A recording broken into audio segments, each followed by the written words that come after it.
একটা ছোট্ট গ্রামে থাকত রাফি নামে দুষ্টু এক বাচ্চা। রাফি সব সময় নানুর চশমা লুকিয়ে রাখত। একদিন নানু অনেক খুঁজে খুঁজে হাফ মরে গিয়ে বললেন, হায় হায়, আমার চশমা ছাড়া আমি তো ভূতও দেখতে পারবো না।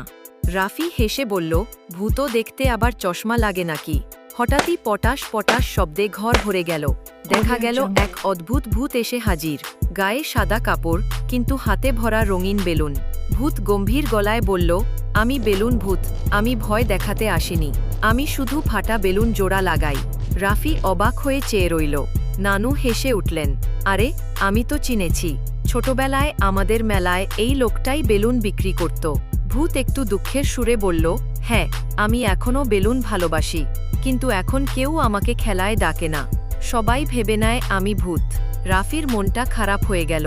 সে তাড়াতাড়ি নানুর চশমা এনে দিল আর বলল, নানু, নাও তোমার চশমা, আর ভূত মামা, তুমি আমাদের সাথে খেলো।